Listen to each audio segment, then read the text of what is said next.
Mesdames, Mesdemoiselles, Messieurs, bonjour et bienvenue dans ce nouvel épisode de Parabellum. Aujourd'hui, nous verrons comment Athènes a dû défendre ses territoires contre les confédérations celtes. D'autant plus que pendant que les armées se sont dirigées vers l'Italie, c'est les territoires grecs qui ont commencé à être en danger et donc la capitale Athènes. Ce n'est donc plus l'heure du débat mais bien de l'action, et la première décision prise sera de mettre sur pied une armée de soldats d'élite.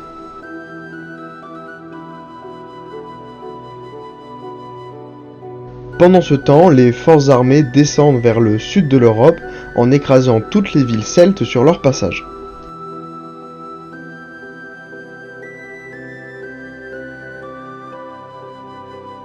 Et, une fois sur place, les armées se lancent immédiatement à la reconquête des terres athéniennes. Après plusieurs mois de combats, les territoires grecs sont enfin en sécurité, il ne reste plus que quelques territoires italiens à récupérer et la menace sera détruite. Malheureusement, les choses ne seront pas si simples et pendant que les armées se dirigent vers l'Italie pour reconquérir les terres, les barbares du nord décident de lancer leur assaut sur les territoires athéniens. C'est donc un nouveau problème pour l'Empire, d'autant plus que les armées ne sont pas du tout positionnées à faire face à ce genre d'attaque. Au sud, la reconquête se passera sans aucun accroc. Malheureusement, c'est à présent au nord que les territoires sont perdus.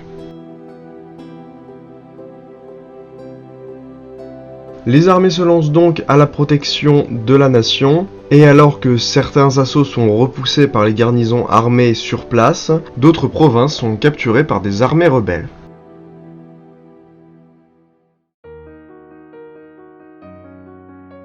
C'est la panique, les assauts viennent de partout, les armées ne savent même plus où aller. Athènes décidera même de rompre l'alliance avec les Épires pour éviter une nouvelle guerre imminente.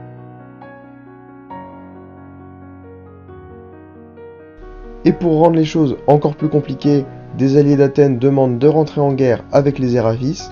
Athènes se sent obligée d'accepter cette déclaration de guerre car elle a déjà perdu des alliés fidèles. Malheureusement, le peuple des Éravis se trouve enclavé dans le territoire athénien. À présent, tout l'Empire est en danger et il faut maintenant à Athènes un plan solide pour défendre ses frontières. Athènes décide donc de donner une mission à chaque armée. La première armée devra défendre les frontières au sud. La deuxième armée devra récupérer les territoires du sud puis remonter pour rejoindre la troisième armée qui elle redescendra vers le sud pour pouvoir attaquer au nord nos ennemis. La quatrième armée, elle, devra détruire les dernières armées sur place et récupérer les provinces au centre. Quant à la cinquième armée, elle protégera les frontières et détruira les dernières armées sur le territoire.